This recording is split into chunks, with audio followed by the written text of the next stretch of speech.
Well, on this episode of Big's Wheeled Hot Rods, we got the motor back in already.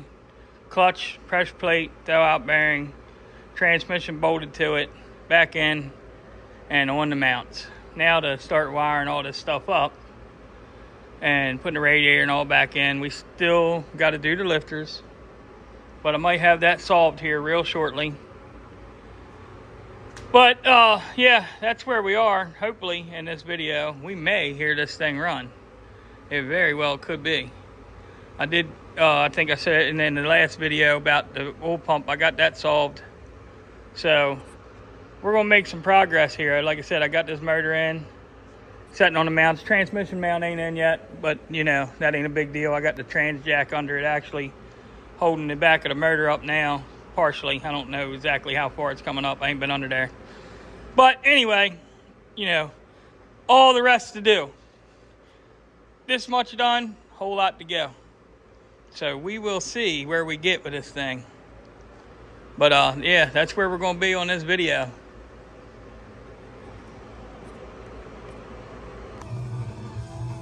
When you're one man and your intake weighs 150 pounds, this is how you put it on.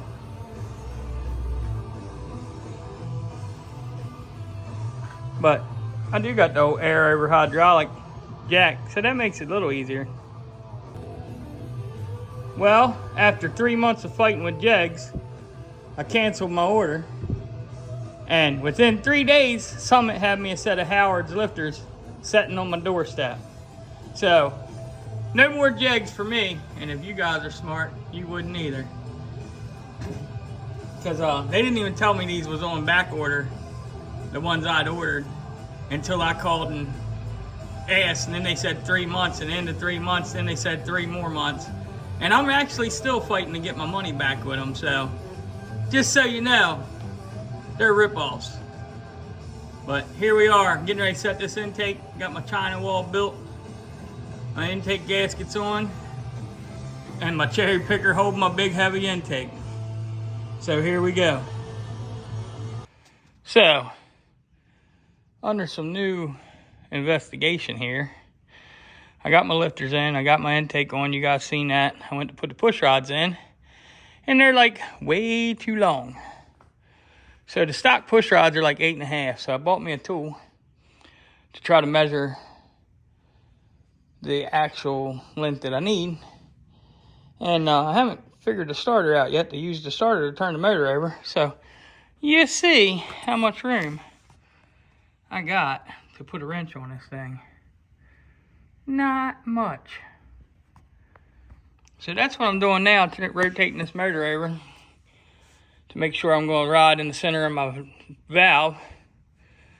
And I think I got it set at like 8 1/4 right now. Or yeah, I think the stock ones was 8.5, and I got it set at 8 1/4.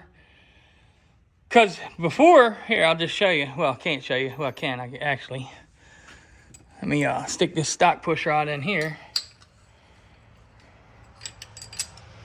I don't drop it in the motor like a fool. And make sure I'm in the lifter. I am not. There we go. That's in the lifter. Yeah, I'm in the lifter there. Let me just set a push or a rocker on it. I got these crane or comp cam rockers. I can't remember what they are now. I think they're 1/7s. Whatever they are, they are. But anyway, you'll see that when you set it down on there, there's not even enough room to put a nut on it for the stock push rods. So that won't work. So that's what I'm doing, is measuring for my push rods so I can get that done, so I can actually wrap this motor up and maybe start it when I figure this starter system out. I bought 2 of these starters. Well, one I had was brand new off my 29 Studebaker when I had the 460 in it. Really didn't have 100 miles on it. Just buzzes. Well, this one's doing the same thing and the Bendix ain't kicking out. brand new starter, 110 bucks or something for this one. So, I don't know. I don't know what I'm doing wrong. Something's wrong. I mean, I feel stupid even though I've used these starters for 30 something years now. I mean, I've been a Ford man my whole life. I'm about ready to go buy me one of them newer style starters. They say I think it's a ZF5 like my 93 truck has.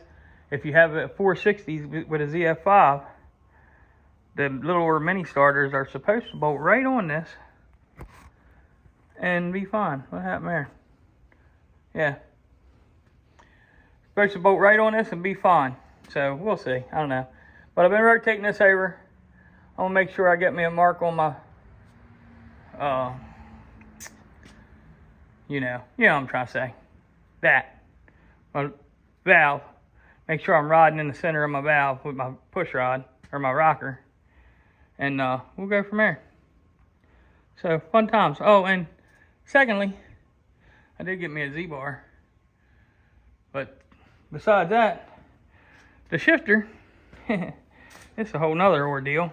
Let me just back up and show you guys here. Cut me a great big gaping hole in the floor. But look how far up it is. So I'm either gonna have to make a new bracket, because I kind of like to have it back here. Because I can't put a shifter handle on that to arch back because it's that vertigate shifter. So I'm either going to make a new bracket, which it ain't even bolted on there. It needs to move back about an inch to bolt on. But I'm going to make a new bracket to move the shifter back, because the bracket that's for it ain't going to work. And that, if you see them spot welds right there, that's the cross member. That's the transmission cross member. So I got to go behind that, so in between the seat box and the cross member with a hole, and then patch that hole up, I guess. Yeah, fun times. And not like the floorboards was great in this car anyway, but they've been patched before. But yeah, that sucks. It is what it is. What are you gonna do? Definitely not making it to cruising with this car, just so y'all know. I mean, I don't even know if you'll see a video with it before cruising, because, you know, grass season and not a lot of time. So this is one that I have failed to get together before cruising. I really thought I would, but it's not happening. Mainly a lot to do with parts not coming in, but, you know, what are you gonna do? You can't do but what you can do. So sometime this spring I'll have her running now, or summer. We'll see. Alrighty, I'll be back with you guys as I get a little further. Well, since I can't figure out the starter, I'm gonna pull this motor back out again. Just put it on the floor, pull the bell housing. I might have to get a different flywheel. I don't know. I cannot get a starter to mess with this thing. Should have put a small block Chevy in it. Yeah, right. Don't make me disown you. Yeah, stand there and smile. Bring the cherry picker in, do your work. Well, engine is back out. Transmission's off, it's down there in the floor. Here's the bell housing. Clutch is off, flywheel, I measured the flywheel. This is where I'm going crazy. Flywheel is what a 460 says it is, because I know that came off of a 79 460. It's 15.5 inches. And it says, with these bell housings, it takes a 15.5 inch flywheel. But for some reason, I have another one over there. For some reason, I cannot get a starter to mesh with this thing. And I don't know what I'm doing. I think I'm going crazy. I do know I don't have the plate behind the flywheel, which, you know, that's a whole nother ordeal. But I got to put that on. But yeah, I don't know. That's one thing I like about the Chevy, is they are all the same.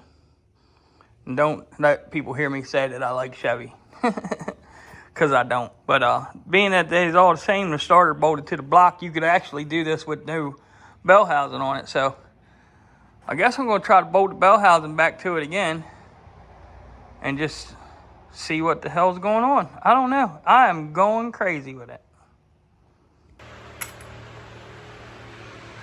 Well, I got it turning over, but I got an old 24 volt setup going to it, and my jump pack at that. And I did it with the plugs out, but I wanted to make sure it was going to turn with the plugs in, but it is kind of turning hard.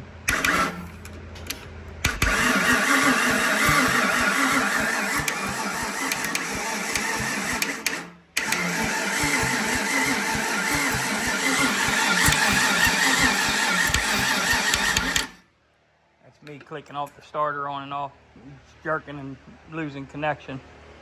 But yeah, it does turn over anyway. I had 30 pound of oil pressure. I got a gauge on it just with the starter turning over. So that makes me a little happy. Like I said, I don't quite understand why it's needing that much voltage. I might buy a high torque starter and try that. But we'll see. I don't know. But at least it turns over with the starter now. I put the Ford shim plate on it. I don't know if you can see that or not, but I did that, got it in. The bell housing still really ain't right because I cut some nubs off the inside of this one. You can see there on both sides. I cut them because they was hitting the flywheel a while back. But yeah, it is turning over.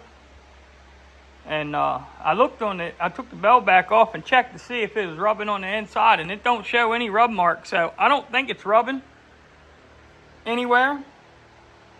So, yeah, I had some oil up there before I put the gauge on. And the valve covers ain't going to work, I don't think, because they're rubbing the rockers. Yeah.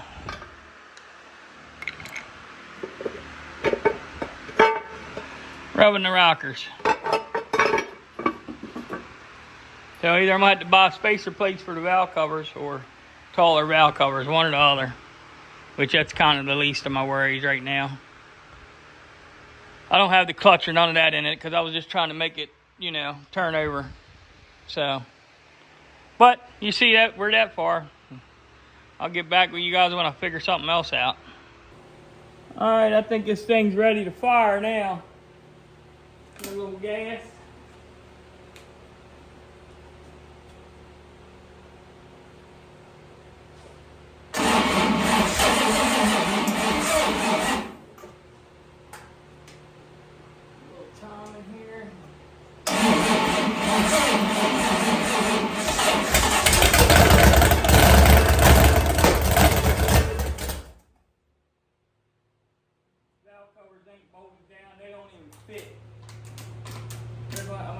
Taller ones.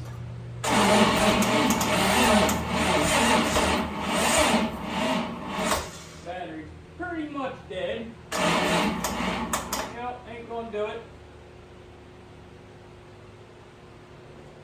Let's see. I think it's battery charger junk. Let me pause you guys. That's oil in the cylinders I put in there is why it smoked. Let me pause you guys and go get my jump pack. Alright, I'm back. I got the jump pack on.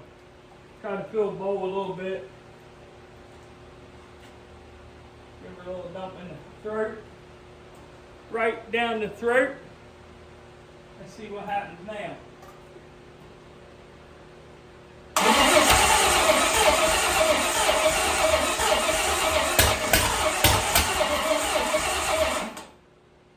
Too far on the timer, a little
big bot. Give her a little bit more down the spout, down the bowl.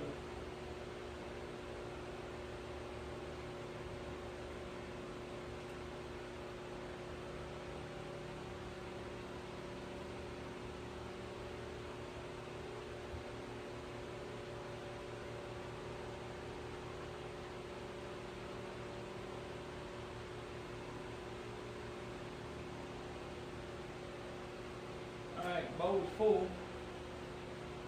Give her a little drink in there. Of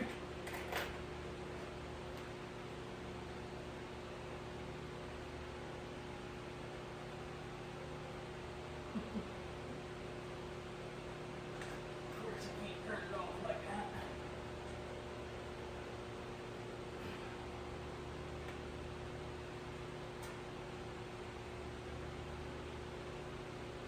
Alright. Try it again.